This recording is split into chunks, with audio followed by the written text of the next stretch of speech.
y damos comienzo a esta gran charla de Nicolás y de Olga Ocón, al que tengo además el honor de presentar y estar esta tarde coordinando esta mesa. Gracias, Marta, también a ti por, bueno, por todo lo que estás haciendo, y además seguimos en la línea dando visibilidad con motivo de la celebración del 12M y con un hashtag muy bueno y un buen eslogan, ¿no? El 12 de mayo me muevo con Confés, y tenemos la suerte de tener a Nicolás Olea y a Olga Ocón. Me vais a permitir que mi presentación, tras haberme leído tanto la presentación de Nicolás y de Olga, que son dos grandes, además de cada uno en su profesión, pues para mí la mejor presentación que puedo hacer ahora mismo a través de Nicolás, y que me lo he leído y lo estoy releyendo, es este, que seguramente que lo haga él, pero es que es verdad, os lo recomiendo porque aprendéis mucho, y además, tal y conforme lo cuenta, la verdad es que es un honor leerle y tenerlo.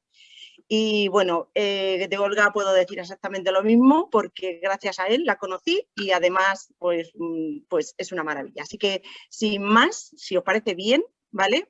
Pues de momento que empezamos con Nicolás, y Nicolás, adelante, todo tuyo. Buenas tardes, Carmen. Muchísimas gracias por la invitación, Marta. Gracias por poner todos los medios a nuestra disposición.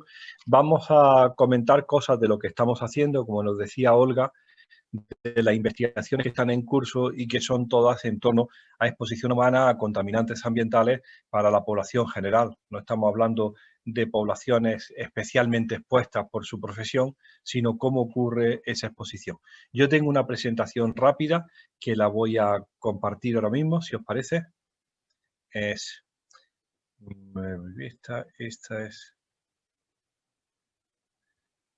es. Le doy a compartir y me decís si se ve.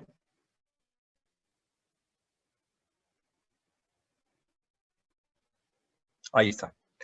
Sigo viéndome aquí, gracias a Dios. Veo a Olga y veo a Marta, con que sé que le estoy hablando a alguien, y así si pierdo la imagen sé que me he ido. Bien, el tema de... Aquí tengo el programa que me pasó Carmen el otro día sobre el webinar de disruptores endocrinos y mujer, y las preguntas que intentaremos ir contestando durante la presentación y al final cuando Olga haya acabado.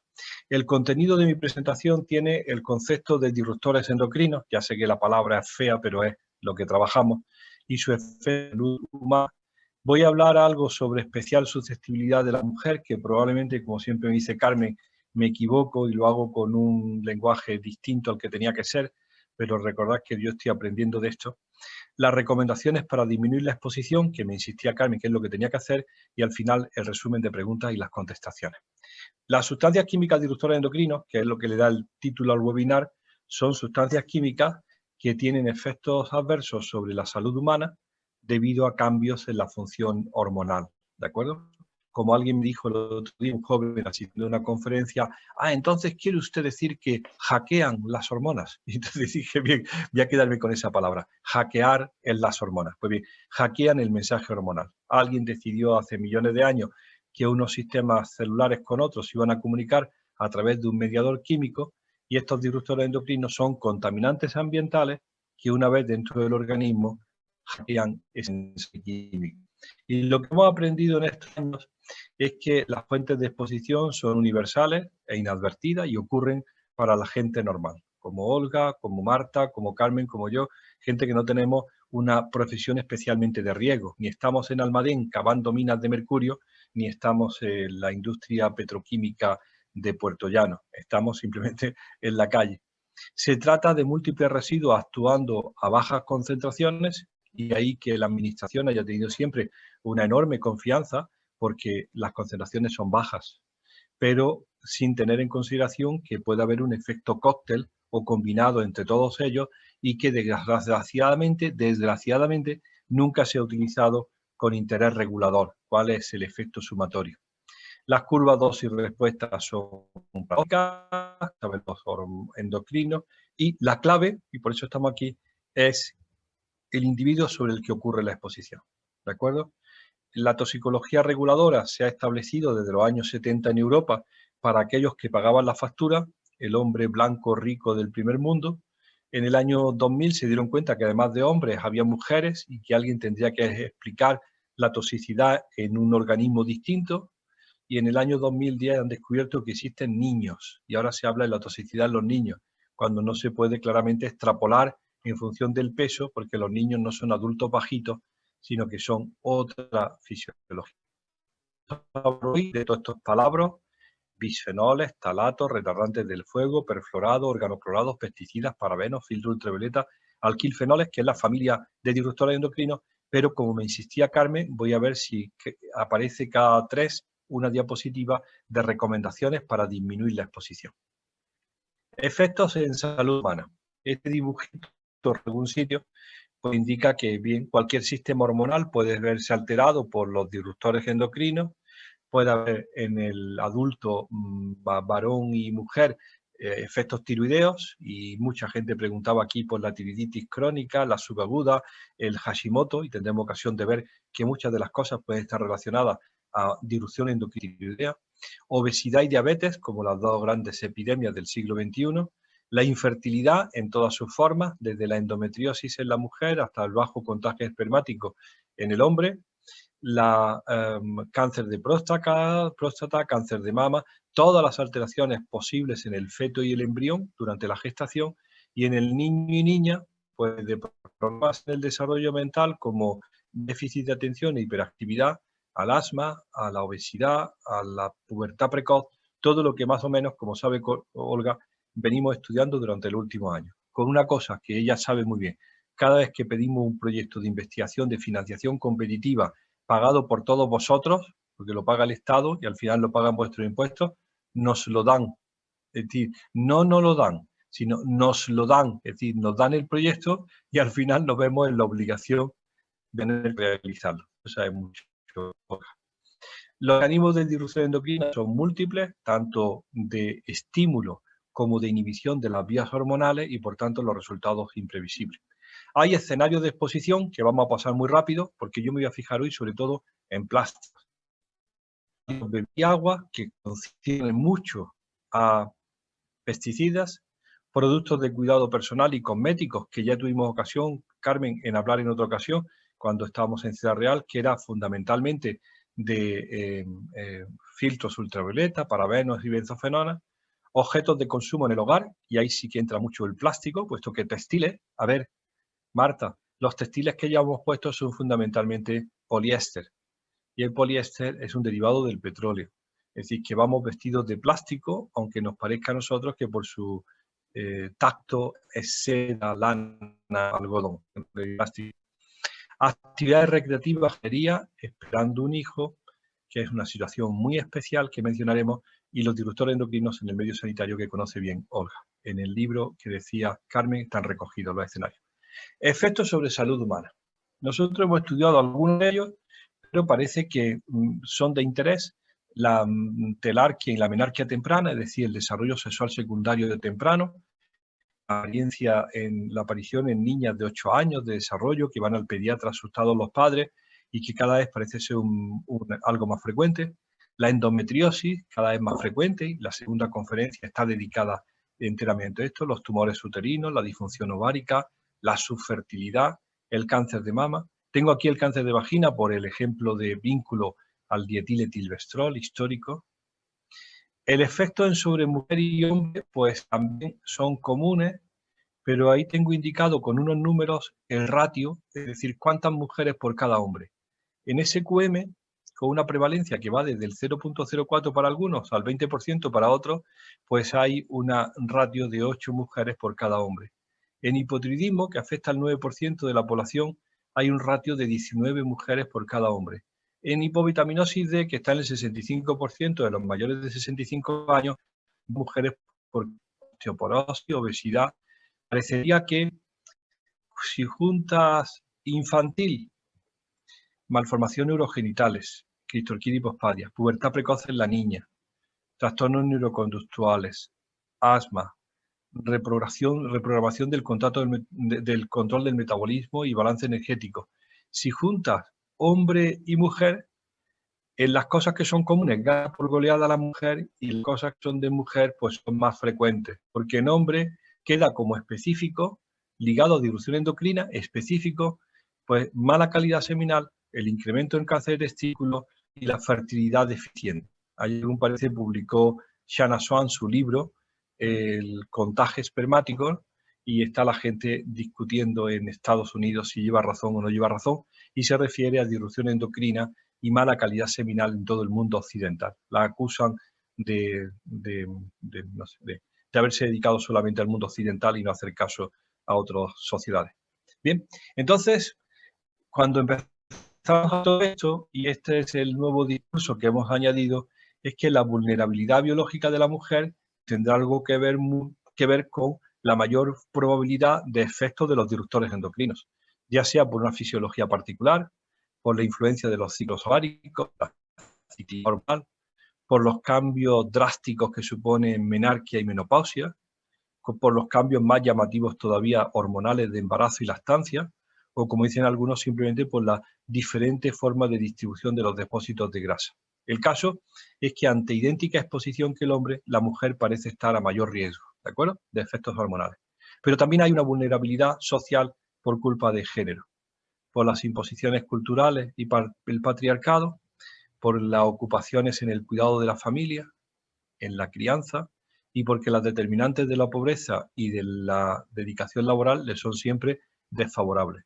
Si alguien tiene que ser más pobre, será siempre la mujer. Estas atribuciones, comportamientos y valoraciones son determinantes de una mayor exposición de la mujer. Pero ¿qué pasa con esas enfermedades de la mujer que decíamos en el preámbulo? Pues que son enfermedades con falta de credibilidad, ¿de acuerdo? Hay gente que duda de la opinión de las mujeres porque puede haber se acompañan en muchas ocasiones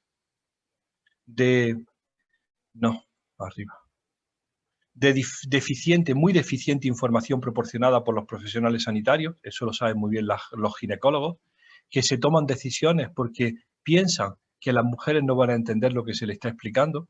Eso antes era muy frecuente. Yo me acuerdo cuando hicimos un trabajo sobre la histerectomía en los hospitales públicos de Granada, pues se hacían porque la mujer no iba a ser capaz de entender bien la situación a riesgo de su cervix uterino y no iba a venir de forma regular a las visitas, ¿no?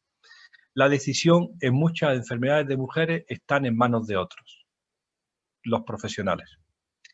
La frecuencia de hipermedicación y el largo viaje por las consultas médicas. Esto me gustaría dedicar Las mujeres van a las consultas con síntomas inespecíficos, variables, erráticos. Los síntomas son conocidos por muchos de los especialistas como cosas de mujeres. Los síntomas son en otras ocasiones expresados como una expresión exagerada del daño y el dolor, como esas que le pueden decir, no te dolerá tanto, o incluso la consideración de fingidora y ya lo peor de todo, histérica, ¿no? Acordaros que hísteros, según los médicos clásicos desde Aristóteles a Galeno, era una enfermedad de la mujer que radicaba en el hísteros, que es en el útero, ¿no? Y por eso la histeria era femenina siempre, ¿no? El largo peregrinaje de las consultas médicas pues tiene cientos de ejemplos. Yo cada vez que me reúno con vosotros, pues añado un punto más, ¿no? Como aquí no nos creemos eso, la media enferma que va diagnosticada de SQM y se lo dice a su médica de cabecera para que le haga un tratamiento o le haga una prescripción y se echa para atrás, se abre la bata y le dice, aquí realmente no nos creemos eso. ¿De acuerdo? Y hace como una declaración de principios de cuál es la creencia de ese centro de salud, ¿no? O la actitud de Wonder Woman, que hay una amiga mía ginecóloga norteamericana que recomienda y que te puede el empoderamiento, ¿no? Ella lo dice muy claro. Nunca te den un diagnóstico ni te pidan una opinión mientras que te están explorando la vagina. Espera a estar vestida de pie a mayor altura que el sanitario para que mirándote a los ojos te diga lo que piensa. Todas esas situaciones que son de abuso, porque tú en esas situaciones, pero no tienes la capacidad de reacción que tenías que tener. Programas de despistaje y prevención secundaria, ¿qué haces entre carta y carta? La invisibilidad de la mujer en toda la investigación científica. Ahora se han dado cuenta, chicos, se han dado cuenta de que no están en los ensayos clínicos.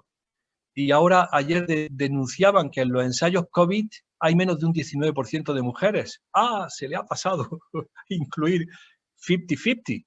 Si son la mitad de la población, habrá que meter a la mitad de la población. Y si es la población mayor, son abundantes, porque los ensayos clínicos siguen fijándose en el hombre, ¿no?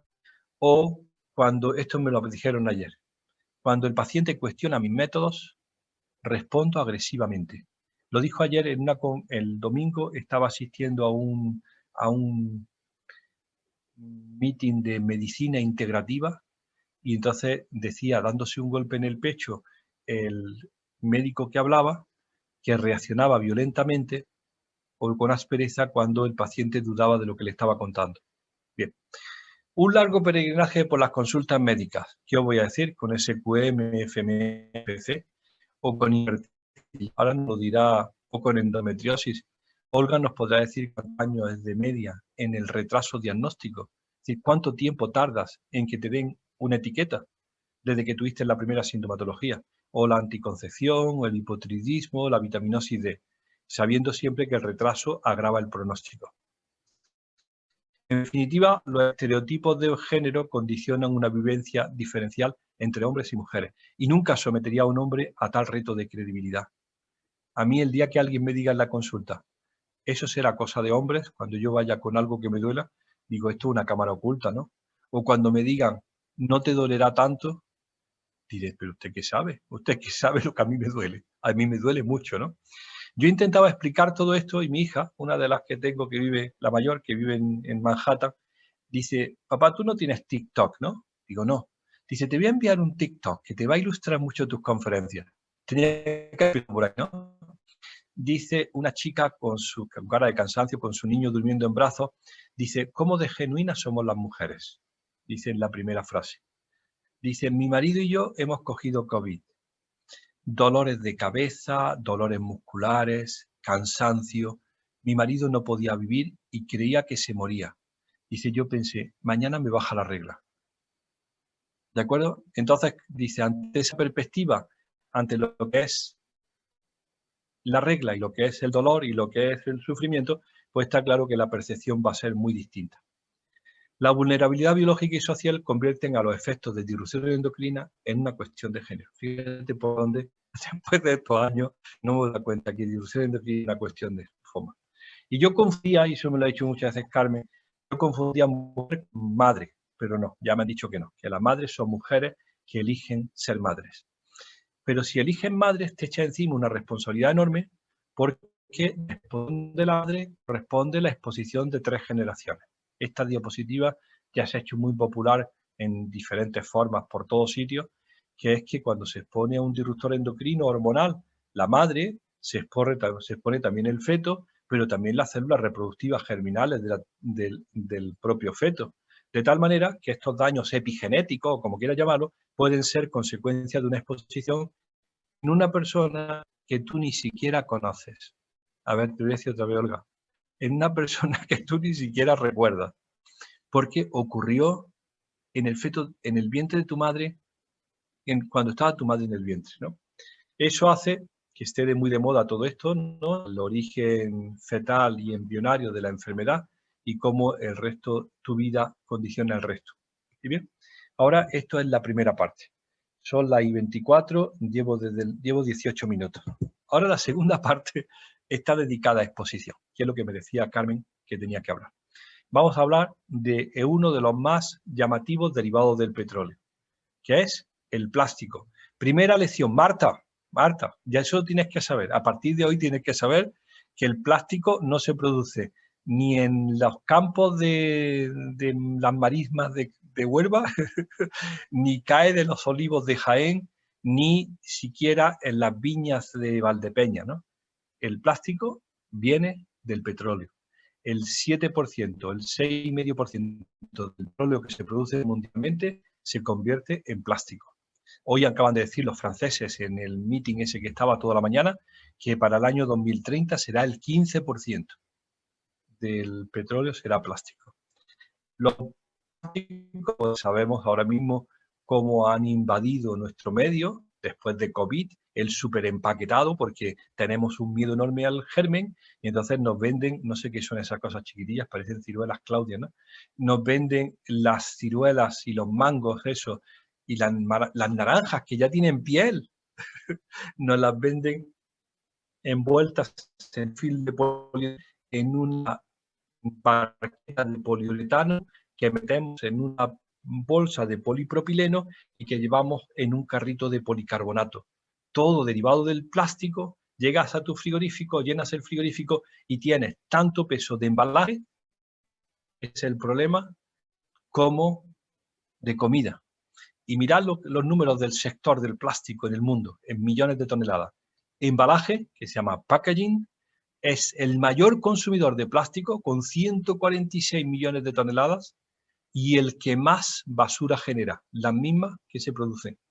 Porque otros, como el plástico que nos meten en los muros, en los suelos, en el PVC de tu escuela o en la PVC de tus ventanas, es estructural y por el momento no lo tiramos. Después textiles, hoy no vamos a hablar de ropa, para que veáis la enorme contribución del embalaje a la producción de basura. Y España es un enorme productor de basura. Es España el cuarto país de productor de envases de plástico y el 80% acaban en el vertedero. Y vamos a hablar de plástico y como estamos ya educados para tirarlos en el contenedor amarillo, que se tiran en el contenedor amarillo, pues alguien los recoge del contenedor amarillo guiándose por un número que tienen escrito. La botella, si cogemos ahí una botella de agua y le damos la vuelta, primero hay que hacer como que no te pase como a los belgas, ¿no? Para darle la vuelta hay que cerrar el tapón. Y entonces miras y en el número dentro del triángulo indica qué tipo de plástico es. El 1 el PET, el 2 el polietileno y el 3 el polietileno de alta y baja densidad, el 2 y el 4, el 3 el PVC, el 5 polipropileno, el 6 poliestireno y el 7 otros. Vamos a empezar por el número, bueno, antes. Y dice, todo esto, a ver, compañeras, todo esto lo hemos tirado en el contenedor amarillo, ¿de acuerdo? Porque somos terriblemente educados. Llevan años educándonos de que tiremos todo esto en el contenedor amarillo. Pues te va a llevar una mala noticia. No se reciclan, porque no se reciclan ni se piensan reciclar los tuppers, los moldes de silicona, los termos, las macetas, los vídeos, los DVDs, los monederos, los bolígrafos, los sacapuntas, los mecheros, los cuadros. Nada que sea inferior a 10 por 10 centímetros, como tapones, yogures, todo, porque se cuelan por la tolva. Ni ningún plástico que tenga dos componentes. Por ejemplo, todos los juguetes. Los juguetes, tú no le puedes comprar a un niño un plástico que no tenga nada más que un juguete que no tenga ningún plástico, tendrá más de un componente. Pues entonces, nada de eso se ni los envases mixtos. Mirad aquí el contenedor amarillo y aquí una muestra. Dice que mi conexión es inestable. ¿Se ha perdido? No. Y aquí una muestra de todo lo que Olga ha tirado esta mañana en el contenedor amarillo, pero que no se recicla. Ni los yogur, ni las tarrinas de tulipán, ni las barquetas, ni las pajitas. Todo eso se recoge, pero no hay tecnología para reciclarlo. El polipropileno no se recicla. Bien, después hay otro elemento que también es muy preocupante, y que la gente se lleva un disgusto enorme, que es el tetrabric. El tetrabric no se recicla. La única factoría que había estaba en Barcelona y cerró en 2019 porque no era rentable. Se le puede quitar el cartón, pero no hay tecnología rentable para separar el plástico interno del aluminio intermedio. Y eso al final acaba triturándose y una vez triturado o se quema como se hace en Madrid o se entierra como se hace en Granada. Y el otro día nuestro amigo Juan Pedro Arrebola, que es un compañero, publica los niveles de aluminio en tejido adiposo de las españolas y los españoles y resulta que alcanza niveles hasta 10.000 veces superiores de los metales. Dice, Dios mío, pero ¿cómo puede haber tantísimo aluminio en el tejido adiposo? Pues bueno, pues es porque lo estamos tirando y lo estamos quemando. El caso es que en esta historia de la economía reciclada o la economía circular hay un problema enorme con la vuelta al mercado de un montón de productos que no están viables. Por ejemplo, os doy algunas pistas que esta mañana discutíamos con los franceses en el ANSES. Una de las mayores fuentes de exposición a plástico son las nuevas bolsitas de té y de infusión que se han puesto de moda y que no se sabe cómo están de moda, que en lugar de ser las de celulosa de toda la vida, son unas pirámides limpísimas y preciosas de plástico que, se nos cuenta Laura Hernández en Canadá, liberan billones de microplásticos y nanoplásticos en cada infusión. Dejad de utilizarla. O esta que es de mi casa, del polvo de casa, que después de pasar la rumba recoge todo eso y le digo, pero rumba, eso no lo puede haber sacado de mi casa. Y eso es, fundamentalmente, ¿qué es, Marta? Eso es, no es pelo, porque no tengo pelo, no puede ser pelo. Eso es fundamentalmente textil, fibra textil, y dominan dos cosas, la viscosa, que antes se llamaba rayón, y el poliéster, que es la mitad de nuestra ropa. Y ahí enmaraña, pues, otro elemento. Vamos a seguir algo con cómo evitar la exposición a bisfenol A. Uno de los plásticos que conocemos como número 7, que está aquí, otros, pues forma parte de los biberones y ya sabemos, ¿te acuerdas, Carmen?, que están prohibidos desde el 30 de junio del 2011 en toda Europa, los biberones de plástico hechos de bisfenol A, ahora son todos sin bisfenol A. Las botellas de policarbonato, que si te la pones, la reconoces mejor, que lleva un hombre muy guapo esta mañana a la oficina. Esto es policarbonato, libera bisfenol A ante unos niveles incomprensiblemente altos, pero no se ha regulado porque es para adultos. Olga, y yo le digo a la administración, ¿pero no te das cuenta que hay adultas que tienen niños dentro? ¿Cómo? Digo, sí, que hay mujeres embarazadas que están trabajando en hospitales, en oficinas, en centros comerciales, donde está esto como fuente de agua. Esto no es mantenible. Pues lo acaban de publicar ya los niveles que liberan de bisfenol A, pero nadie ha dicho nada, hasta que de pronto el 30 de junio de algo del 2023 alguien diga, quedan prohibidos. ¿Sabéis lo que pasa cuando quedan prohibidos? Que tienen la teoría del pelillos a la mar. Es decir, no hay ninguna responsabilidad. Porque antes no se sabía. Digo, ¿cómo no se sabía? Yo llevo advirtiendo 20 años. Los recubrimientos de las latas de conserva, que ya están prohibidos por fin desde el año 2018 en todos los alimentos infantiles ya tienen prohibido que sus latas tengan interior de resina epoxi, porque no quiere ver a los niños a bisfenol A. O los tickets de caja, acordaros que hemos hablado muchas veces, que se vieron en Francia en 2014 y que por fin ya se han prohibido en el resto de Europa el 30 de enero del 2020. ¿De acuerdo? Y se ha sustituido por otros que ya veremos si son mejores o peores.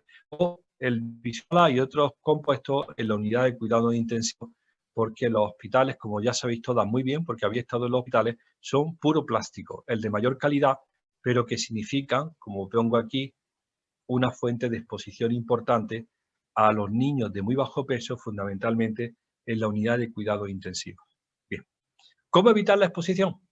Evitar los plásticos, sobre todo aquellos que no puedas identificar. No utilices plásticos en la cocina. Vuelve otra vez a tus ollas de acero, a tus sartenes metálicas o de cerámica y fundamentalmente no calientes en tupper que no sean de cristal, que tienen la tapadera de plástico, pues le quitas la tapadera de plástico y le pones un plato encima de cristal para calentarlo en el microondas, pero no caliente. Evita el número 7 en cualquier elemento en contacto con tu comida, con tu agua. Mucho cuidado porque el 7 sigue estando en las botellas de deporte, esas que te compras en Decathlon y que tienen el número 7. Rechaza los tickets de caja y no te los lleves. ¿Sabes lo que hacían conmigo los tickets de caja, Olga? Me los metían con los boquerones. Y cuando llegaba estaba el ticket disuelto en los boquerones y le decía, pero ¿por qué me tienen que dar una dosis de bisfenol A con la caja, ¿no? Y exige la identificación en el recubrimiento interior de las latas de conserva.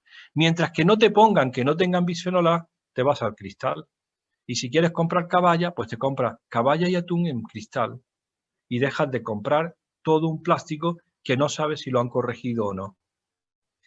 Otros plásticos que nos interesan son los eftalatos, que ya se prohibieron como ablandadores en los chupetes y mordedores, pero que aún sigue estando fundamentalmente, esto es muy importante, en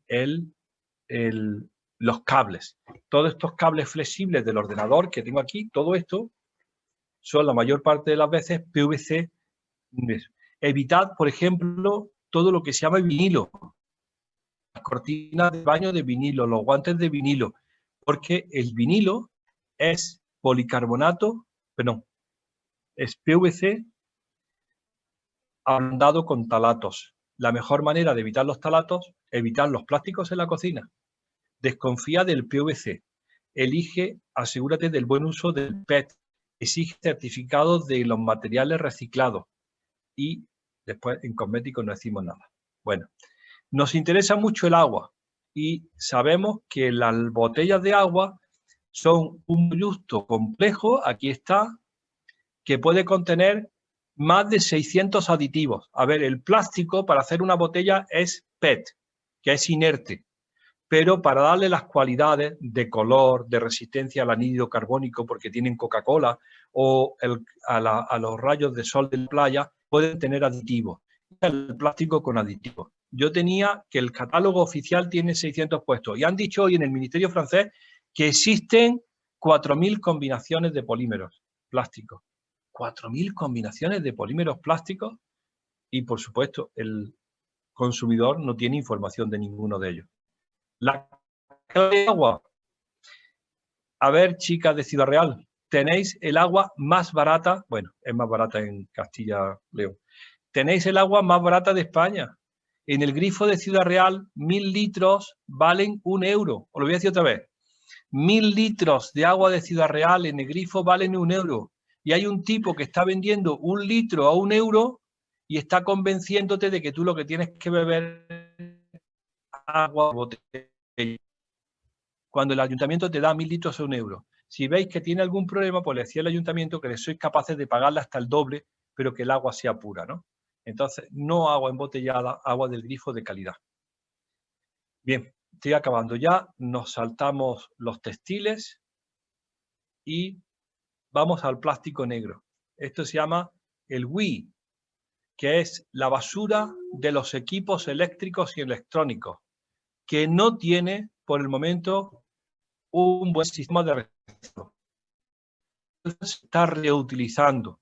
Como estos sistemas eléctricos están protegidos frente al fuego, son muy ricos en polibromados, que son antitiroideos, y ha resultado que la exposición a los antitiroideos es frecuente en todas las mujeres españolas y está vinculado fundamentalmente a la electrónica, a los circuitos impresos y a la ropa que no arde, con toda la que tiene de tablilla.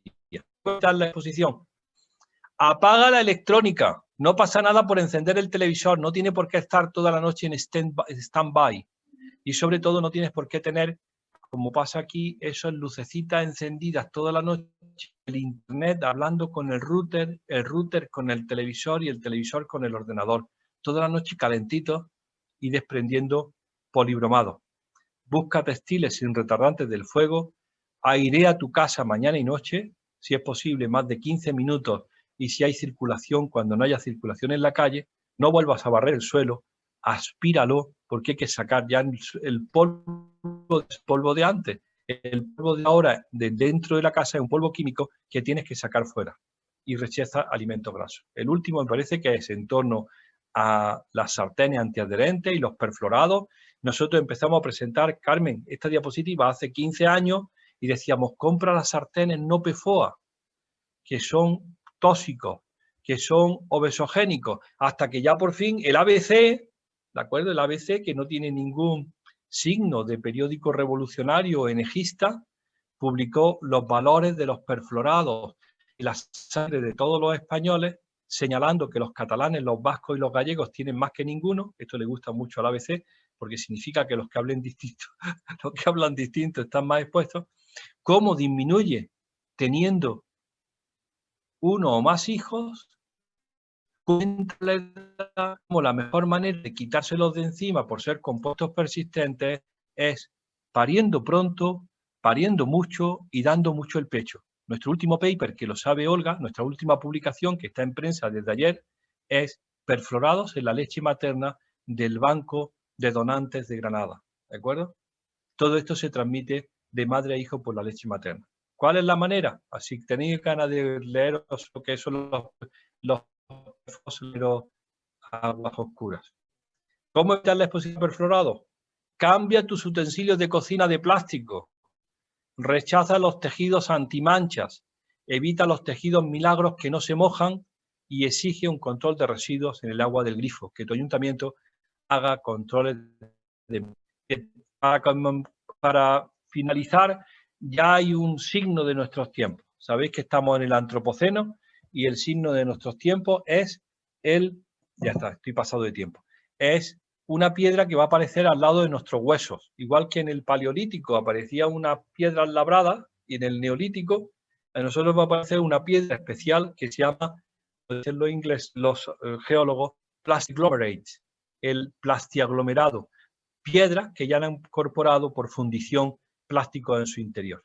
Y como última noticia, pues este paper que apareció la semana pasada, del que se llama la plasticenta, que es de unos italianos y que describen los microplásticos en la placenta, y en lugar de decir que esto es una barbaridad, como le gusta a los médicos, en lugar de decir que es una barbaridad que no debería de haber ocurrido, ahora están estudiando si es por endocitosis o por difusión pasiva o por el nivel intestinal o ha ocurrido por las vías aéreas respiratorias, ¿no? Bien, solamente comentaros una cosa. ¿Esto qué es? ¿Una mascarilla? Y voy a preguntar, ¿de algodón, de lino, de papel? No, esto es polipropileno. Es puro plástico, no las gomitas. El tejido es polipropileno. Esto debería estar en el contenedor amarillo para que Ecoembes lo separara y lo procesara y lo recuperara. Pero no, ¿sabéis dónde está, no? Está aquí, flotando, como otro plástico más. O aquí, como en la basura de Granada, que en el año pasado ya me ha comentado el encargado que han recogido 70 toneladas métricas de mascarillas contaminando el contenedor gris, el de la comida y el de los residuos y los desechos. Bien, por último, para la desinfección me lo salto, porque esto es desinfección, y al final deciros que esta exposición ya ha ocurrido. La exposición durante el embarazo nos parece a nosotros una situación muy particular. Nuestros mensajes son: busca un aliado en tu sanitario que entienda y que sepa qué recomendaciones darte, optar por producción ecológica, rechaza alimentos muy grasos y cuídate del ambiente indoor, porque tu casa es también una fuente inagotable de peligros, fundamentalmente por el estreno de mobiliario, de pinturas, de textiles, de juguetes, de plástico o incluso del vehículo. Yo creo que con esto acabo para no robarle más tiempo y solamente deciros que el Pacto Verde Europeo, que se aprobó el 15 de enero del año 2020 y que tiene que iluminar las decisiones en Europa y España para el año 2030, es probablemente nuestra gran esperanza para que haya legislación más apropiada en torno a esto. Gracias. Olga, te dejo el testigo. Voy a dejar de presentar. Bueno, muchas gracias, Nicolás. Muchas gracias. Por favor. Nada. Olga, cuando quieras, por favor. A ver cuánto. Primero cuarto. 43, no, 43. Faltan 2 minutos. Vale. Y empecé a las 07, 7 al 13, a ver, 7 al 13, 6, 36. 36 y quedamos con 35. Bueno, muchas gracias. Carmen, muchas gracias Marta y a la Confederación por invitarme. Yo la verdad es que para mí es un honor estar aquí, sobre todo una gran responsabilidad está detrás de mi mentor, que es Nicolás, que es el que nos ha introducido a la mayoría de los que estamos en estas publicaciones que ha escrito y bueno, él sabe 100 millones y más que yo de este aspecto, pero bueno, la parte que pueda aportar yo como ginecóloga, pues intentaré hacer lo que pueda. A ver si se ve la presentación. Ponlo en modo presentación, abajo a la derecha, no en la pantallita.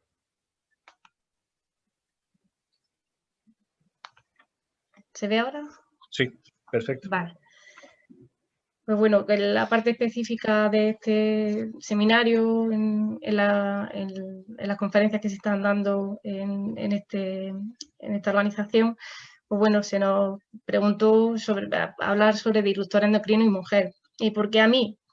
Bueno, yo soy ginecóloga, ahora mismo estoy en la unidad de medicina fetal del Hospital Clínico de Granada tengo un contrato mixto de investigación y asistencia y bueno, ¿y por qué disrupción endocrina y yo como ginecóloga? Pues cuando empecé la especialidad tuve la suerte de conocer, bueno, ya conocí a Nicolás porque me dio clases en la facultad y con sus clases magistrales que da y que enganchan a todo el mundo, pues me enganchó a mí, lo volví a conocer estando en Sevilla, una formación y ya me enganchó definitivamente y hice la tesis con él en un proyecto sobre cáncer de mama, que ya publicaron ellos 10 años antes que yo, que las mujeres expuestas a disruptores endocrinos en la población, sobre todo de Almería y Granada, suponía bueno, mayor riesgo de cáncer de mama, esa exposición, y sobre todo en mujeres que eran delgadas y en la menopausia.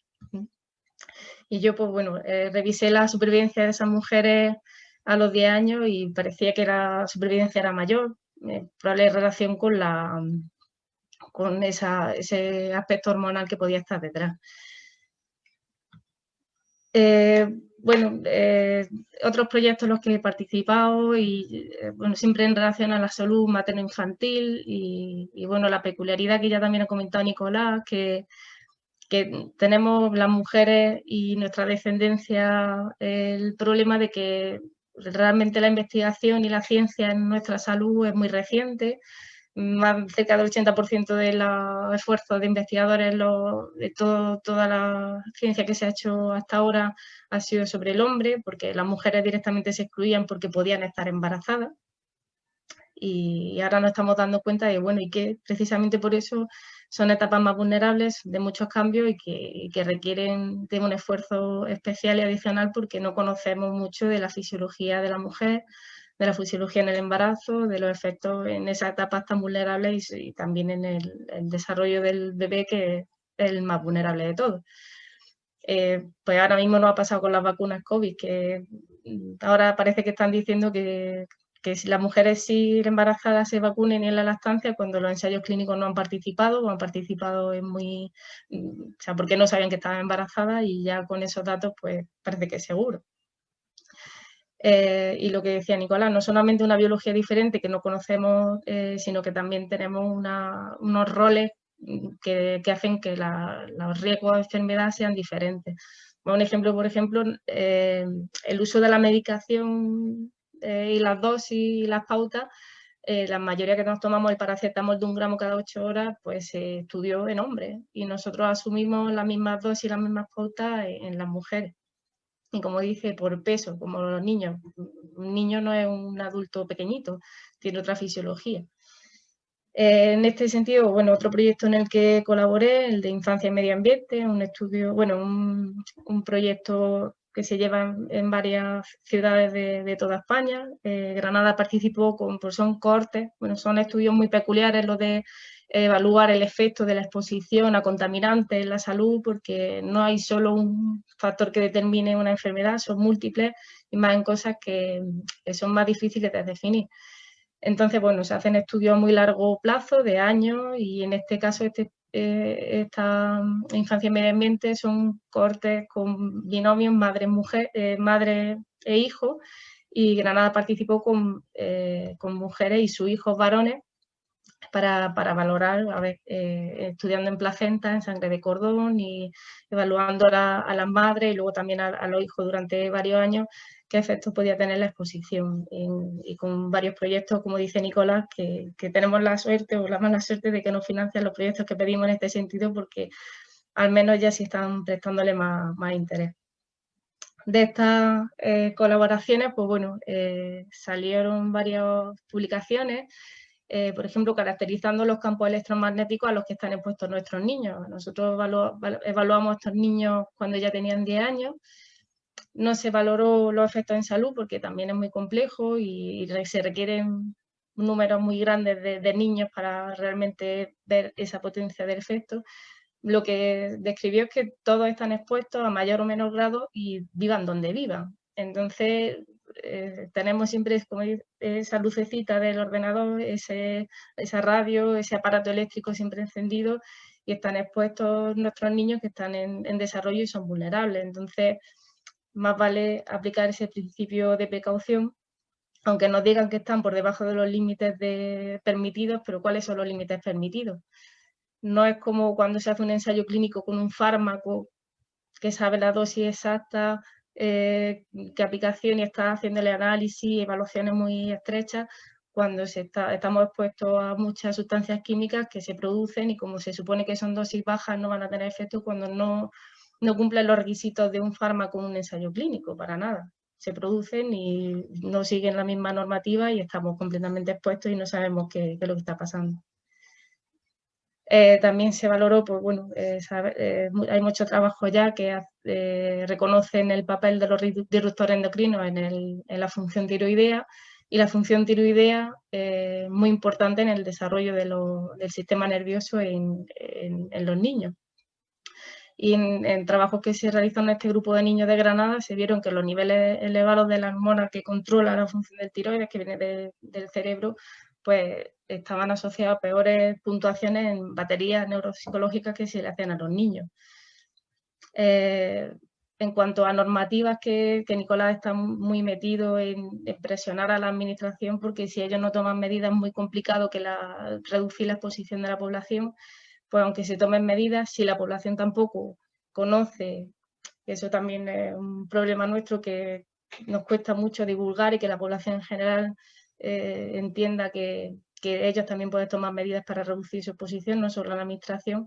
Pues bueno, cuando se aprobó la ley del tabaco en 2006, que no se podía fumar en los interiores de locales públicos o privados, pues se valoró cuánto de tabaco estaban expuestos esos niños y se vio que tanto antes como después de esa ley los niños tenían los mismos niveles, incluso más en su orina. ¿Por qué?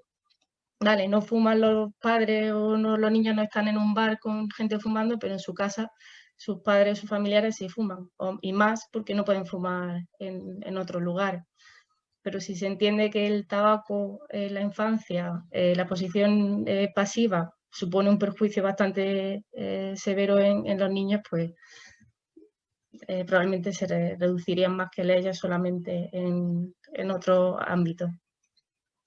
Hablando ya específico así de disrupción endocrina, pues en esta corte de niños y sus madres se vio que los niños orinan plásticos, orinan BPA a los 10 años y se asocian a cambios en sus niveles hormonales. En este grupo de niños se vio que aumentaba a mayores niveles de bifenol en la orina, se aumentaban los niveles de testosterona y disminuían los niveles de cortisol, cuando los dos tienen un papel no solamente en el desarrollo sexual, sino en otros muchos niveles del desarrollo de los niños. Y lo que hablábamos también, su relación, un papel con la obesidad, no solo la alimentación menos mediterránea, sino también ese mundo plástico en el que vivimos tiene un papel obesogénico, no solo en el adulto, sino en el niño que está en desarrollo y es vulnerable. A nivel reproductivo, pues se han hecho trabajos para ver qué papel, si la exposición dentro del útero a esas hormonas sintéticas tiene efecto en el desarrollo de esos niños a largo plazo.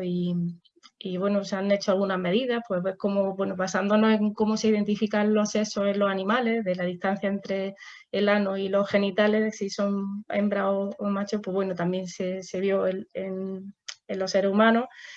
Y en este trabajo, que también es la corte de niños de IMA Granada, mayor distancia entre el ano y los genitales en estos niños se asoció a mayor volumen testicular. Que realmente sí, son trabajos muy concretos, pero era un poco, yo quería contar que la investigación es compleja, se necesitan estudios muy grandes, con mucha inversión, para ir desgranando poquito a poco qué es lo que está pasando con esa exposición relativamente inadvertida. ¿Por qué queremos hacer esto? Pues para tener herramientas para reducir esa exposición y para que se tomen medidas legislativas para prohibir esos productos que poco a poco, con mucha dificultad, se va consiguiendo para tener una población más sana. Más centrándome en la salud de la mujer, pues también está costando, pero estamos sacando algunas cosillas. Y gracias a la financiación de la cátedra de investigación que es aquí local, de Antonio Chamorro, que preside Enriqueta Barranco, que también es una ginecóloga de aquí de Granada, que es bastante conocida a nivel nacional, muy pro estudios de la mujer, y nos financiaron un estudio sobre que, o sea, los niños orinan plásticos, pero ¿qué menstruamos las mujeres? Y fíjate que yo soy ginecóloga, estudio medicina, y el tema de buscar componentes de la sangre menstrual. Se conoce poco de los componentes de la sangre menstrual, sabemos poco ya de base de la fisiología de nuestra propia especialidad. Pues bueno, no sabemos la composición exacta, pero nos fuimos a buscar esos disruptores endocrinos, los que se orinan, pues a ver si estaban en la sangre menstrual. Y buscamos una voluntaria, claro, ¿de dónde recogemos la sangre menstrual? Pues mujeres voluntarias que usan copas pues, para poder recogerlo, poder mandárnoslo, y se recogieron copas, sangre menstruales de mujeres voluntarias de toda España.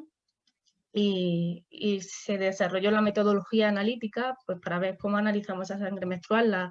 Analizamos cómo se analizan la sangre en otros estudios similares, como la placenta, como que, pues bueno, se desarrolló una metodología analítica pues, parecida a la placenta, de hacer un batido de esa sangre para poder analizarlo. Y buscamos, pues, buscamos los disruptores endocrinos que pensábamos que podían estar como están en la orina. Y pues que nos encontramos. Primero valoramos cómo sangramos las mujeres. Según las guías internacionales, una mujer sangraría de más si sangra más de 80 mililitros por ciclo menstrual. Y nos sorprendió, bueno, no tanto porque lo estamos viendo en las consultas, que de media sangramos unos 200 mililitros por cada ciclo.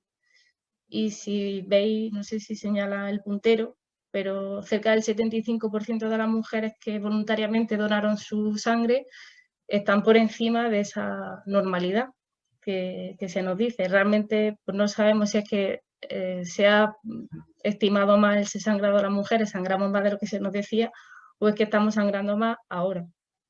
Por eso estamos intentando ver qué es lo que pasa ahí.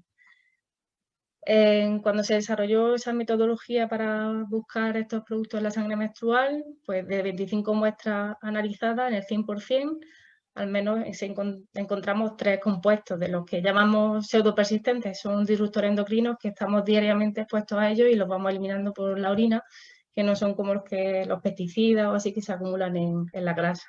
O sea que tenemos bastante.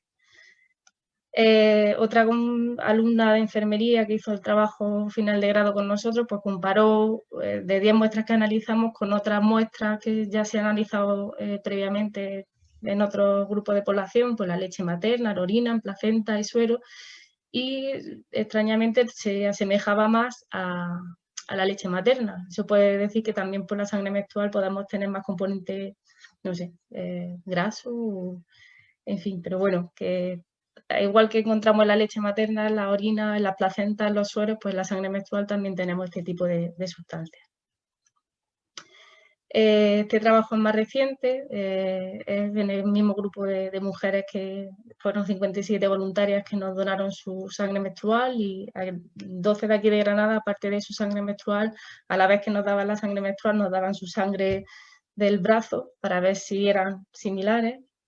Y no eran tan similares, eran diferentes, o sea que no, la sangre menstrual no es como la sangre que tenemos en nuestras venas. Y pues nos sorprendió pues, bueno, que toda la muestra de sangre menstrual, como habíamos visto antes, ya las 57 mujeres tenían más de 3 compuestos de estos, de los que encontramos en productos cosméticos. Y bueno, pues eso, que es fundamentalmente el uso de productos de cuidado personal, los cosméticos, las cremas, los protectores, las barras de labios, eran los que más se asociaban a más niveles. También se preguntó a esas mujeres qué dieta tenían, porque sabemos que uno de los principales vías de exposición es la alimentación, y el consumo de productos lácteos que tienen más grasa, pues también daba más niveles de cocina, o sea, de alimentos más bien precocinados, las pastas y las carnes. Bueno, seguimos con la sangre menstrual dándole vueltas, queremos seguir sacando cosas, pero en eso estamos. Y viendo que en el mundo de la ginecología somos bastante deficientes en cuanto a saber por qué tenemos enfermedades ginecológicas, las causas de ellas, por qué están aumentando esos sangrados, por qué no aumentan los miomas, por qué aumenta el cáncer de mama, por qué aumentan este tipo de patologías, además que tienen bastante papel las hormonas. Pues con otro compañero del laboratorio de Nicolás, con Francisco Artacho, nos planteamos hacer un estudio de endometriosis. Nos lo financiaron, nos financió también la cátedra de Antonio Chamorro y también el Instituto de Salud Carlos III.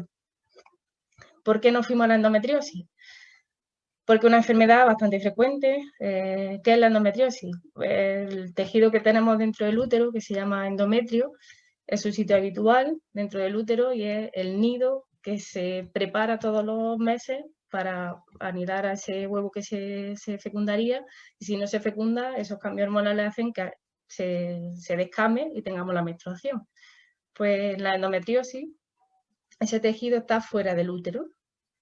No sabemos cuáles son las causas, como muchas de las enfermedades ginecológicas. Se teoriza en que puede haber un papel genético, sea inmunológico, ahí está la hormona, pero cada vez están saliendo más trabajos que dicen que ese medio ambiente hormonal artificial puede tener un papel bastante importante.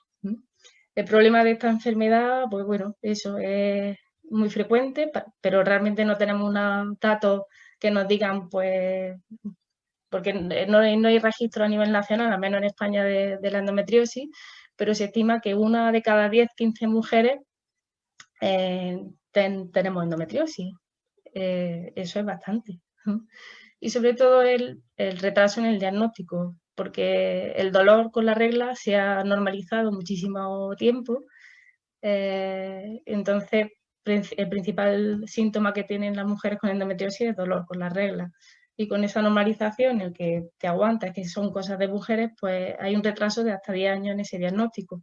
Y las consecuencias pues son graves. Si realmente avanza la enfermedad, ese tejido fuera del útero sigue sangrando con cada regla, empieza a haber adherencia, empieza a haber problemas a nivel, pues, bueno, de infertilidad, de lesiones en otros órganos como el intestino, como la vejiga, en fin, que puede llegar a ser bastante grave. Es decir, no es un cáncer, pero te puede matar.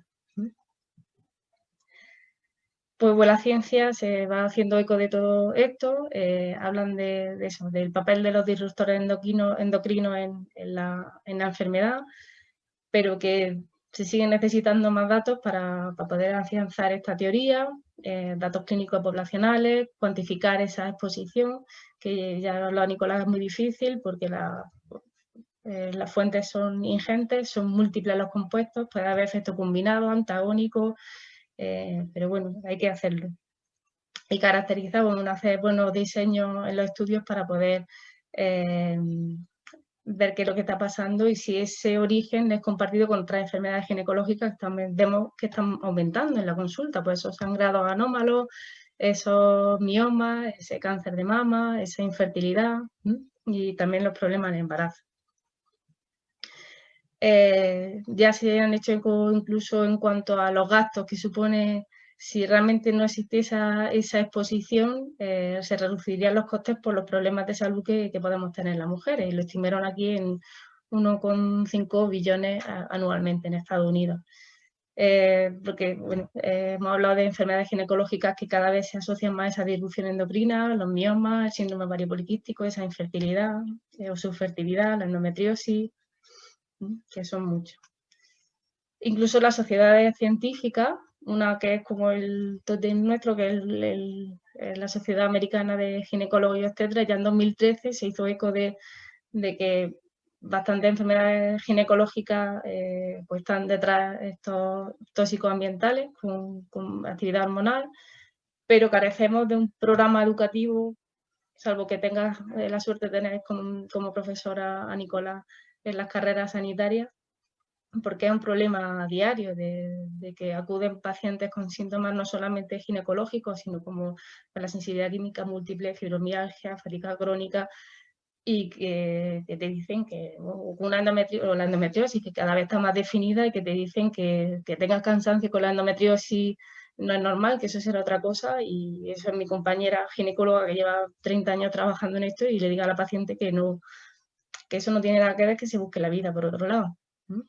Tenemos que tener un papel bastante activo en esa educación no solo de la población, sino también de los sanitarios que estamos implicados en la asistencia. No me quiero meter en más temas de por qué llegamos a hacer el estudio este que le pusimos el nombre de ENDEA, de epidemiología ambiental y endometriosis, pero buscamos esos mecanismos intermedios que pueda haber entre la exposición a los químicos y el desarrollo de la enfermedad. Y bueno, hemos sacado ya algunas publicaciones. El estudio fue hospitalario, buscamos a mujeres que se operaban de endometriosis y las comparamos con mujeres que se operaban vía abdominal de una apendicitis, una vesícula, porque la única forma ahora mismo de un diagnóstico 100% de la enfermedad es entrar con una cámara o abrir la barriga para ver si hay implante o no de la enfermedad. Y vimos que esas mujeres que tenían endometriosis orinaban más bifenoles que en comparación con las mujeres que no tenían hallazgos de endometriosis. Hace poco sacamos una publicación de la relación que existe en orinar más bifenoles con el uso de productos cosméticos, y fue como el boom de la prensa. ¡Wow! Hay sustancias, los cosméticos que podían provocar endometriosis. Ahí fue porque parece que llama más la atención y se asusta más la gente si dice, me he hecho una crema y voy a tener enfermedad. Además, me hicieron a mí una entrevista en la COPE y la entrevistadora era muy, muy incisiva diciendo, pero bueno, si yo me pinto, que me tengo que pintar para venir a trabajar toda la mañana, ¿voy a tener endometriosis? Yo, no, hombre, no. O sea, realmente establecer el origen, o sea, o la causa de una enfermedad, pues no solo es una causa. Lo que pasa es que incrementamos el riesgo a esa exposición. Por eso hablamos del principio de precaución y lo que esté en nuestras manos para reducir esa carga tóxica. Si vamos sabiendo cosas, pues bueno, tendremos menos riesgo. No es que si fuma un cigarro va a tener cáncer de pulmón, pero tendrá más papeleta. Pues igual, en esto sabemos ya y vamos conociendo más este tipo de productos, vamos intentando llamar la atención de la administración, pero la población también ya puede tomar, o sea, cosas que no son imprescindibles. No te tienes por qué pintar todos los días, no te tienes por qué teñir todas las semanas, no tienes por qué usar laca todos los días. Pues bueno, si puedes reducirlo, y más en periodos como puede ser el embarazo, mejor. Por eso lo que decía, realmente los factores determinantes de salud son muchos. No solo podemos hablar de que te pintes los labios, sino que si no haces ejercicio, no comes bien, no tienes un sistema sanitario que te proteja y tenga una buena vacunación, etcétera, pues enfermarás más. Pero el medio ambiente tiene cada vez un papel más importante. Bueno, en este trabajo concluimos que el uso de cosméticos está asociado a que orinemos más parabenos y benzofenona, que son los que están en las cremas, los filtros ultravioleta. Caracterizamos bien pues, el metilparaben, butilparaben, el 1 y el 3, y la suma de todos ellos que estaban asociados a mayor riesgo de la enfermedad, y los mecanismos intermedios antioxidantes y oxidativos parece que están detrás de todo esto. Nos pidieron hacer un capítulo de un libro para intentar divulgar un poco en el ámbito científico estos hallazgos.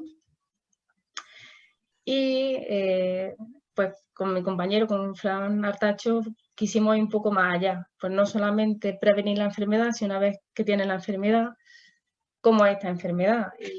Y sobre todo esa relación que pueda haber con otras enfermedades que parece que su origen también está en esta exposición a disruptores endocrinos, como es la fibromialgia, la fatiga crónica. Y bueno, se hizo este estudio en el contexto del FISIONDEA, que le pusimos ese nombre, y cómo contribuye a la fatiga crónica, al estatus psicosocial y la calidad de vida en estas mujeres que se diagnosticaron de endometriosis. Y bueno, está algo completamente relacionado. Hablábamos de ese rol que tenemos las mujeres y una enfermedad exclusivamente de la mujer, y además siendo una enfermedad que puede ser muy catastrófica en cuanto al dolor continuo, cíclico, incapacitante. Si tú estás trabajando, el agotamiento que tienes, pues ahí ya tienes un cóctel molotov para que estas mujeres, pues están pidiendo muchas de ellas el reconocimiento de la incapacidad y siguen en los tribunales intentando conseguir que se lo reconozca. Pues más trabajo en ese, comparando mujeres que tienen endometriosis con las que no, esa fatiga crónica, esos problemas físicos que puedan tener y la afectación de la calidad de vida. Y por supuesto a nivel total, a nivel de sensación, de efectos, de todos los aspectos, esa fatiga crónica es tremendamente mucho mayor que en las mujeres que tienen endometriosis. Incluso a nivel muscular, pues ese dolor crónico se acaba expresando en una debilidad muscular que va haciendo un círculo vicioso en cuanto a peor dolor, a más cansancio, a más incapacidad para hacer las actividades de la vida diaria. Y sobre todo queríamos caracterizar esto porque ahora mismo el tratamiento de endometriosis, si te va a un ginecólogo, es que te pone anticonceptivo y antiinflamatorio y ya está. Y que no te pongas peor porque no hay nada más, no hay un tratamiento paliativo, o sea, son tratamientos paliativos. No hay tratamiento curativo y no hay un programa de rehabilitación. Y en este grupo sí se está haciendo un plan de rehabilitación, de autocontrol de ese dolor, de una rehabilitación de esa debilidad muscular que ha hecho un círculo vicioso y se han encontrado muchas mejoras. También una terapia ocupacional, adaptar esos puestos laborales, esas actividades de la vida diaria que se puedan afectar por la enfermedad y mejora mucho cuando ya está la enfermedad establecida. Por lo que hablaba, otra de las publicaciones recientes, que la carga de síntomas que tiene, qué efectos puede producir en el desempeño, no solo laboral, sino en las actividades de la vida diaria, y las mujeres con tanto enfermedad leve como moderada y severa tienen afectaciones en estos aspectos. Dejo endometriosis, ya el último estudio en el que, que parte de Juan Pedro Arrébola, otro pupilo de Nicolás Olea, es que, bueno, tenemos esa ciencia, estamos peleando con la administración o con las políticas internacionales para que prohíban estas sustancias y que haya más control, pero eso cuesta mucho y estamos viendo que nos cuesta mucho llegar a la población para que pues nosotros, o sea, la población tome las medidas para reducir su propia carga tóxica. Entonces nos presentaron este estudio en varios hospitales que se llama Estudio EMBA y lo que quieren hacer y están haciendo, porque ya empezamos, estamos con mujeres que ya están de unos 5 meses de embarazo, con un libro sencillo que es una guía para reducir esa carga tóxica muy sencilla, una serie de charlas gratuitas online, pues a ver si las mujeres en este periodo tan vulnerable para ellas y para su descendencia son capaces de reducir la exposición a este tipo de sustancias. Y en eso estamos. A ver, se están cogiendo muestras de orina y de pelo y a ver si realmente que esa intervención sencilla en población general que pueda tener más o menos conocimiento, reducimos esa exposición. Y eso es un poco lo que quería contar. Ya me pongo a vuestra disposición si queréis luego responder las preguntas que habíais mandado. Sí, pues muchas gracias. Nicolás anda por ahí, que si os parece bien, pues ir dando paso vosotros a las preguntas, porque las tenéis delante y hay dos aquí que llevan ahí un buen ratillo. Y que, si queréis, yo la leo y la respondéis así en alto para que no tengáis que entrar ni nada. Pues gracias Marta. En caso de hipoglucemia, descartando la insulinoma, ¿podría deberse a los disruptores endocrinos?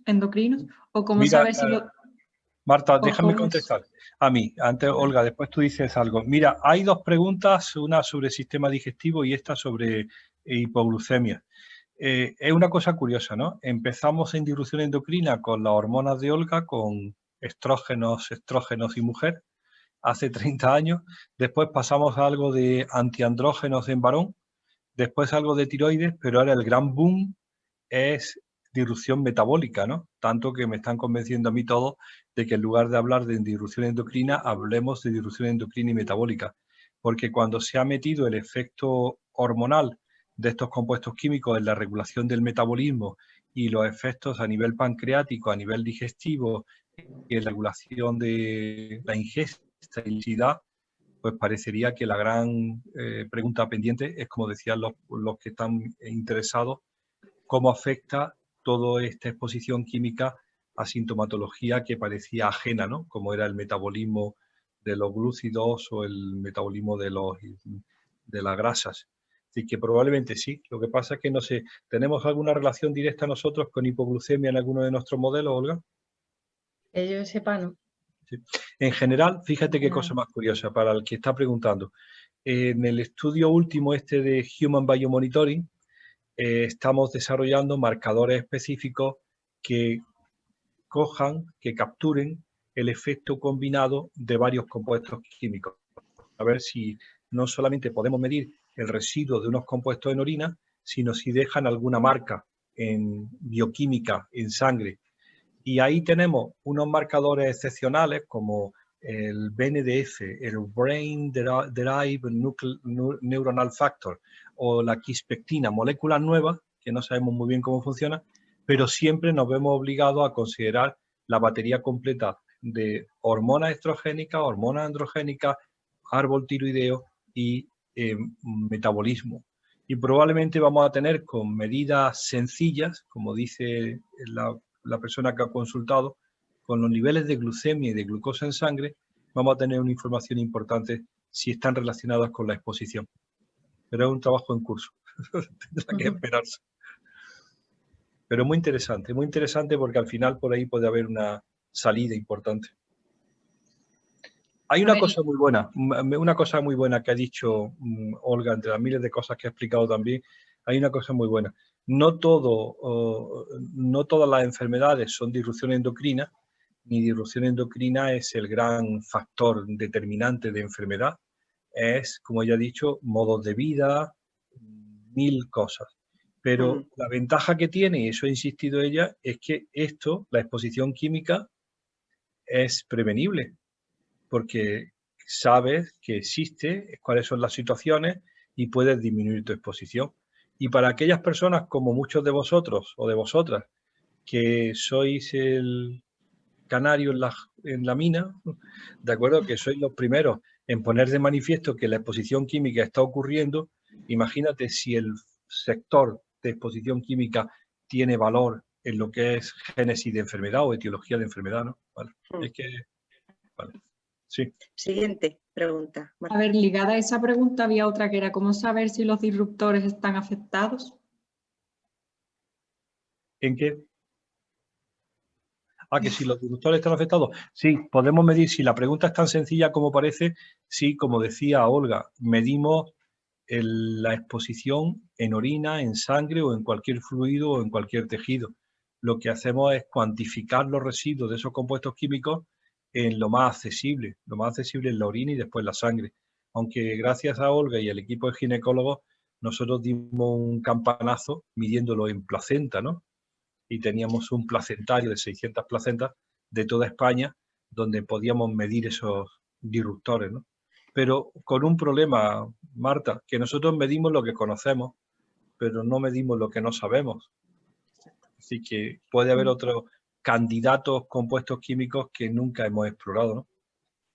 No sé si eso responde. Yo creo que sí. Sí. Esta es directa para la doctora Olga Ocon. Perfecto. ¿Con la menopausia mejora o desaparece la endometriosis? Teóricamente, como la menopausia es una bajada de los niveles hormonales y una enfermedad hormonodependiente, se mejora. Pero sí hay casos de aparición de nuevo en mujeres en la menopausia y ya ahí pues probablemente tenga un papel, pues bueno, esos estrógenos que podemos tener en nuestra grasa, que puedan venir de fuera o la misma conversión que podamos tener. Si sabemos que las mujeres con más obesidad, más grasa, la grasa se comporta también como un órgano endocrino y también produce estrógenos y también acumula más disruptores que se acumulan en la grasa. Entonces, pues bueno, sí puede aparecer también o persistir la enfermedad en la menopausia. Yo tengo una opinión. Yo tengo una amiga que no tenía regla y que tenía ya una edad y que fue con sintomatología preguntando si tenía una endometriosis y le dijeron, ¿tú qué haces aquí si ya no vales? Eso es diario. Una amiga que me contó un día. A ver, la Muy buena, siguiente qué buena pregunta amiga. es un poco Seguimos. general, pero por si quieres añadir algo a lo que ya has dicho, es que ¿qué hacemos las mujeres con endometriosis? Pues bueno, las asociaciones de pacientes que con endometriosis ya están muy al día de todo eso y dan incluso sus recomendaciones generales en cuanto a la dieta, a los estilos de vida, al ejercicio, a su propia rehabilitación para bueno, reducir esa posible causa de la enfermedad. Pues no sabemos si puede ser causa, o sea, porque dice, es que me voy a vivir al campo allí aquí en nuestra Sierra Nevada, Albeleta, que también hay plásticos, pero probablemente tengamos menos exposición, pero también puedes tener la enfermedad. Pero sí puede ser una causa y sabemos que, bueno, muchas ya han referido que con esos cambios de hábitos y estilos de vida han mejorado su sintomatología. Que será efectivo, no es como en plan me tomo un paracetamol y se me quita el dolor de cabeza. Puede no funcionar, pero si funciona tampoco puede suponer un esfuerzo porque tienes que aprender, pero mejora luego otros aspectos de tu vida. El no teñirte el pelo, el no echarte crema o potingas todos los días, pues bueno, eso no supondrá tanto esfuerzo. Tú sabes de eso, ¿no, Carmen? Sí, un poco, pero bueno, aquí la que tiene que dar la charla son ellos, no yo. Pero hay pacientes mucho más expertas que nosotros que nos No, enseñan hombre, diariamente. nada, pero hoy sois vosotros los protagonistas. Seguimos con la siguiente pregunta, Marta. ¿Puede haber relación entre los disruptores endocrinos y una miopatía metabólica? Una miopatía metabólica. ¿Cuál es la etiología de Olga? ¿Sabes de la miopatía metabólica? Es que no sé, Yo tampoco porque sé.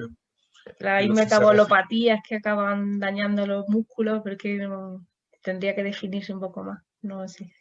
Vamos a ver, más sencillo todavía. En principio, disrupción endocrina, si el mecanismo es de acción hormonal, ¿no? De interferencia sobre el sistema hormonal, la labilidad o la vulnerabilidad de los sistemas son todos, ¿no? Porque al final echas cuentas y dices cuál de los sistemas orgánicos no está controlado bajo las hormonas, o como causa o como parte del mecanismo de enfermar. Entonces, pues sí, pero habría que ver cuál es la miopatía específica, a ver si hay algo publicado o alguien sabe algo de eso, ¿no? Ten en cuenta que lo que sabemos es muy poco y más relacionado con enfermedades sexuales, con fertilidad, con tiroides y con poco más, ¿no? Sí. Nosotros lo que hacemos siempre es buscar, mirad, el otro día os voy a contar, no una anécdota, llaman muy apurados unos dermatólogos profesionales de un hospital importante de Madrid, que han hecho una revisión bibliográfica para un asunto que les preocupa mucho a ellos y que les preocupa muchísimo a las peluqueras, que son la cantidad de pacientes. Yo voy todos los años al Congreso Nacional de Peluquería Ecológica, bueno, existe, en Hondarribia, y llaman a las peluqueras. Y las peluqueras es porque aparece cada vez más a ver si pongo aquí en la frente, una alopecia frontal en la mujer que se extiende sobre las orejas. Se pierde el pelo de la frente y cuando van a la peluquería, pues ve la peluquera que aquello está cada vez más claro y que corresponde a una forma de calvicie muy especial. Toca las patillas y se va sobre la oreja. Hacen una revisión a ver cuáles son los factores de riesgo, hacen un estudio de casos y controles, se implican y al final les sale que uno de los factores de riesgo es la exposición a filtros ultravioleta de las cremas solares de uso facial. Y empiezan entonces a ver cuáles, como a los médicos les gusta tanto el mecanismo, a ver si el mecanismo es porque se absorbe y afecta al folículo piloso y produce una pérdida de la incompatibilidad, no sé qué historia. Lo que yo llamo siempre de broma el mechanistic understanding. Sin darse cuenta que lo que tienen que hacer es, si tienen una buena hipótesis, empezar a dar recomendaciones y decir, no te eches filtros ultravioleta en la raíz del pelo. Otra vez, no te eches filtros ultravioleta en la raíz del pelo. Nosotros llevamos una lucha enorme de que no utilices filtros ultravioleta porque los 3 que hay en el mercado más potentes, parabenos, benzofenona y oxicinamato, son hormonalmente activos, desde hace más de 30 años conocido, y si tienes problemas que utilices protectores físicos contra el sol, que son, no tomas el sol o te pones sombrero, ¿de acuerdo? No tomas el sol entre las 12 de la mañana y las 5 de la tarde, porque el sol produce lesiones en personas en todo el mundo. Pues estos lo que están ahora preguntándose es si esa nueva enfermedad que se ve con esta frecuencia estuviera vinculado a la absorción de algunos componentes de esos filtros ultravioleta. Eso lleva muchísimo tiempo investigarlo. Lo mejor de todo es, si ellos tienen esa sospecha, dar clínicamente la voz de alarma y empezar a dar recomendaciones, ¿eh? Que la clave no es abusar de los filtros ultravioleta, sino no tomar el sol o protegerse con un sombrero o con cualquier otro producto. Esa es nuestra vida. Dar recomendaciones sobre disminución de las exposiciones con los datos que tenemos, lo ha dicho perfectamente Olga, aplicando el principio de precaución o de cautela. Si no tiene, ¿cuándo va a tener las pruebas convincentes? Pues como le pasó al perro de Molière, ¿no? Cuando se muera de rabia. Sí. Nicolás, mira, nos preguntan también, y esto es muy interesante para los enfermos de SQM, ¿vale?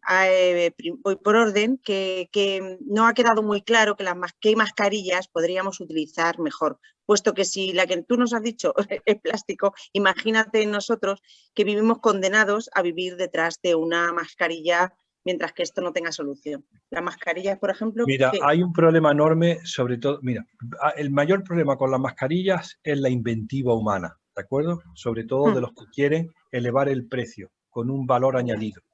Entonces, viene el chino que le añade grafeno, ¿de acuerdo? Porque le va a poner un filtro de grafeno que es magnífico porque es bactericida. Y resulta que al día siguiente lo prohíben en Canadá y por extensión, precaución en toda Europa, porque esas partículas de grafeno se pueden absorber por vía respiratoria, llegan profundamente en el alveolo pulmonar y podrían dar problemas, sobre todo en niños, ¿de acuerdo? Entonces, fuera el aditivo de grafeno. Esta mañana los franceses le preguntan a la autoridad francesa, ¿qué pasa con los eftalatos en las mascarillas que han visto que tienen ftalatos? Pues, por favor, no le añadas. Es decir, busca el material más inerte posible. Si utilizan las mascarillas quirúrgicas de polipropileno, y están, como decían esta mañana, la urdimbre, no tienen urdimbre, están, como me dijeron el otro día, afieltradas, ¿de acuerdo? Tú puedes hacer dos tipos de tejido, o entrelazando los hilos con urdimbre, o como son las mascarillas de polipropileno, la fibra está apelmazada en varios niveles para que sea un buen filtro. Si es de calidad, si está bien hecha y no libera partículas y no tiene aditivos, es lo más inerte que se puede imaginar, sobre todo porque además, afortunadamente, han utilizado el polipropileno. El número 5, el mismo del vasito de yogur, ¿de acuerdo? El mismo del vasito de yogur, que era el más inerte de todos los plásticos. No es el 1, no es el 3, no es el 6 y no es Nos el acordaremos. 7. Es el quinto. Que es polipropileno. Es decir, que una mascarilla de tipo quirúrgico, de polipropileno, no entrelazado, sino afieltrado, como me dijeron ayer en castellano, afieltrado y sin aditivo y de uso, como dicen, 4 horas máximo, pues parecería que es lo más inerte, ¿no? Mira, sí, exacto. Nos preguntan también, ¿los desodorantes que contienen aluminio son nocivos, perdón? Sí, pues mira, tenemos un asunto importante ahora con el aluminio. Nosotros, ya lo sabía Olga, nunca habíamos estudiado el aluminio, pero ahora con las facilidades que tenemos de aparatos, a nuestros disruptores endocrinos habituales, que habían sido siempre el mercurio, el plomo y el cadmio y el arsénico, ahora hemos añadido pues otros más. Y nos asombra, nos llama muchísimo la atención los altísimos niveles de aluminio, depositados en el tejido adiposo. No sabíamos de eso. No sabíamos que el aluminio le gustaba la grasa. Y entonces las fuentes parecerían, una de las fuentes más importantes, y esto es solamente, pudieran ser la contaminación atmosférica por la quema de materiales de aluminio en las incineradoras y que esté formando parte de las micropartículas. No parece que haya ya un problema grave de uso de baterías de aluminio en la cocina porque están casi descartadas, ¿no?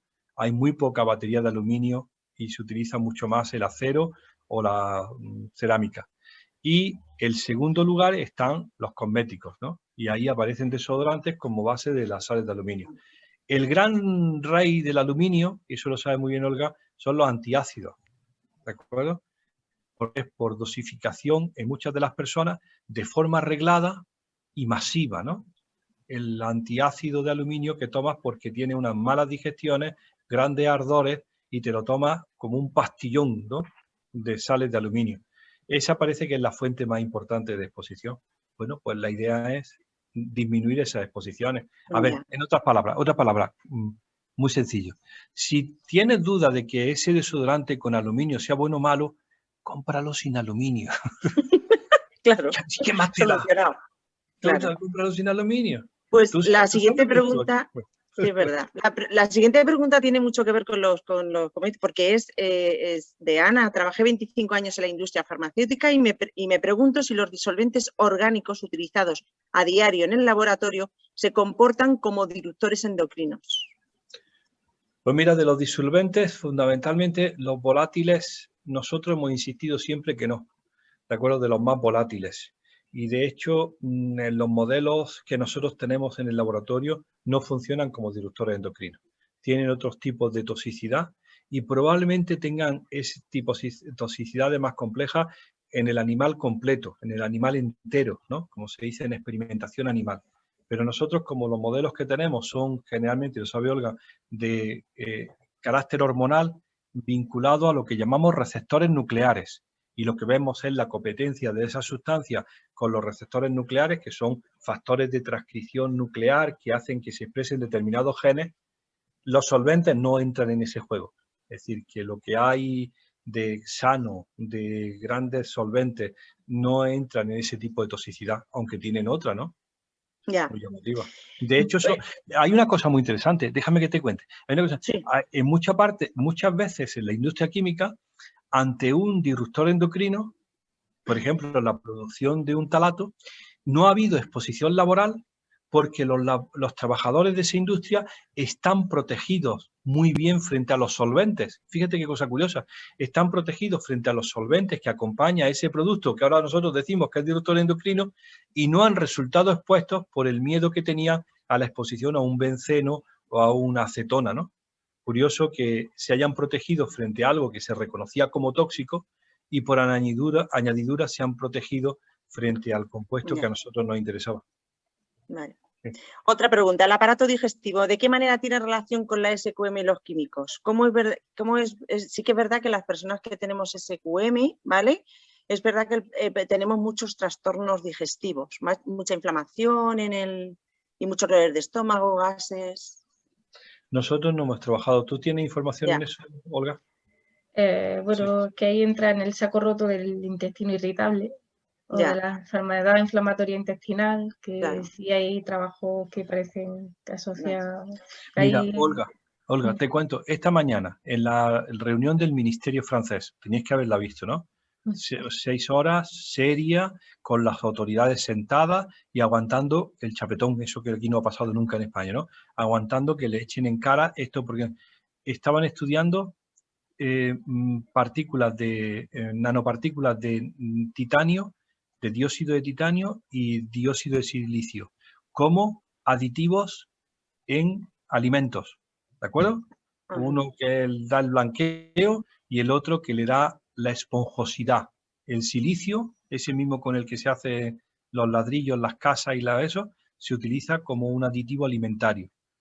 Y estaban hablando, todo el trabajo que ha presentado un grupo de los más potentes de Le Mans era sobre la inflamación intestinal producida por las dos partículas.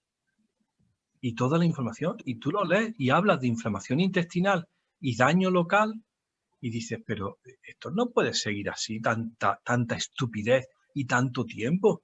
¿Qué necesitas para ser cauto? Y empezaba a decir, quítale el dióxido de titanio y el silicio. Y además ahí tengo apuntados los números, porque se llaman el E500 no sé cuánto y el E117, no me acuerdo. Pero los dos están autorizados. Bueno, ahora va para ti, Olga. Pregunta, ¿el empeoramiento brutal con disnea, fatiga totalmente incapacitante durante la ovulación y menstruación, a qué puede deberse? Pues A ver. es muy, o sea, a una causa no.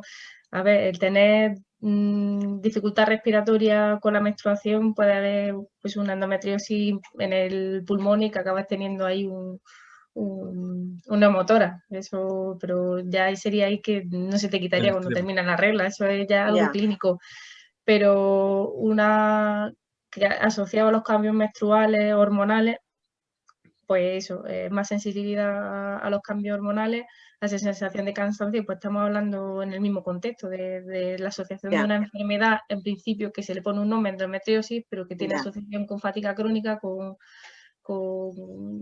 dolores a otros niveles, con incapacidad incluso de razonamiento, que nos dicen muchas mujeres que me baja la regla y es que no puedo ni pensar, o estoy en la parte de ovulación y cambio, porque el cerebro está en neuroendocrino también, que las hormonas también somos sensibles a esos cambios hormonales. Bueno, y como consejo... Aquí está. El E171, yo no he sabido nunca de ES. El E171 es el dióxido de titanio y el E551 el dióxido de silicio. Ni idea. Pues ya está. Esos que les gusta mirar en los ES que llevan los productos. ¿Sabes cómo se arregla eso? ¿A quién lo ha preguntado? ¿Sabes cómo se arregla eso? Comprando no procesado, comprando de cercanía, comprando de temporada y haciéndote tú la comida. ¿De acuerdo? Sí, es verdad.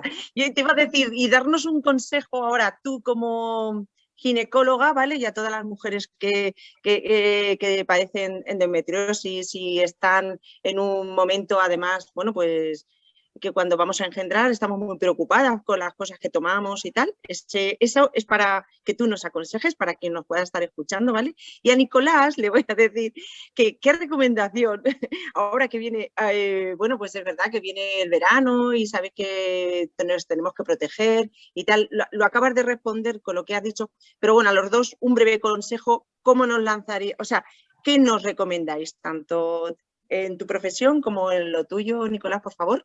Con los dos, un consejillo para terminar la entrevista de hoy. Olga primero, que es la que sabe, de clínica.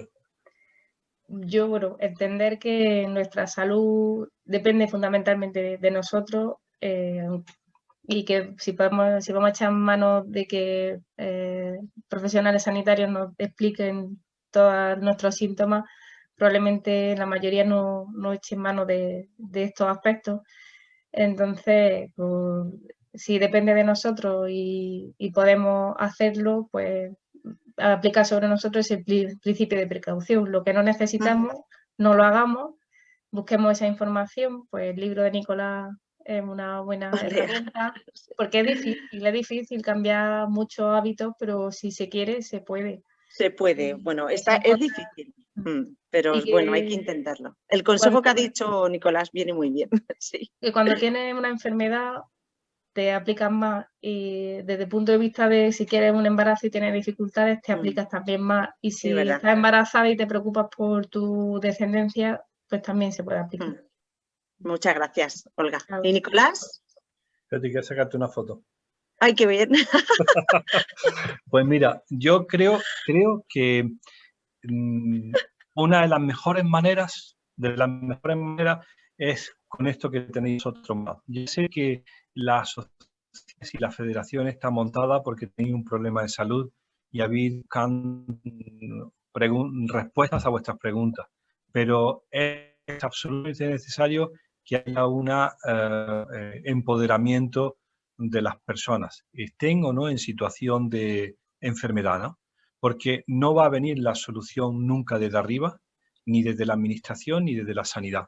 Va a venir de la exigencia de todos nosotros a la administración y a la sanidad, de que se exijan que los hospitales y la atención primaria empiece a darse cuenta que tienen un problema delante.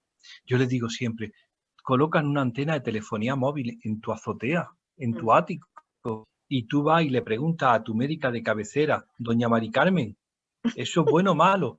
Y doña Mari Carmen se encoge de hombros porque no tiene ni la más remota idea. Y yo le digo, ¿pero quién va a informarle? Mientras que no haya ambientalistas de cabecera, el único que puede dar la cara es el médico de cabecera o la médica de cabecera. Entonces, para todos los factores ambientales hay que exigir y preguntar y decir que no me vuelvas a tomar el pelo, y sobre todo tenéis que empoderaros de esa manera, decir, no me vuelvas a tomar el pelo, dame una respuesta a lo que yo te estoy preguntando, porque eso es lo que a mí me preocupa, no lo que a ti te preocupa. Ahora, tú lo has visto eso, lo que le preocupa a la gente ya es distinto de lo que le preocupa a los clínicos, porque a los clínicos, como no sea algo de lo que pueden manejar o lo que pueden resolver con cirugía o con la gran máquina que se han comprado, es un enfermo coñazo. Pero que la lata y que vuelve otra vez. Y eso no les gusta. Bueno, entonces la clave, yo creo que la clave pues, es el empoderamiento, el conocimiento y el empoderamiento de la sociedad frente al Estado, ¿no? Para exigir más. Pues sí, lo has dicho muy bien. Que muchas gracias a los dos. Muchas gracias. La tarde ha sido encantadora. O sea, un momento. Ay, que se ha caído. No, se me ha caído. Que muchas gracias a los dos por estar con nosotros esta tarde, por vuestro tiempo, por vuestro apoyo, por vuestro trabajo, por vuestra dedicación. Y ¿no ves? Este es el que me ladra, que quiere salir a dar el paseo. Ya toca.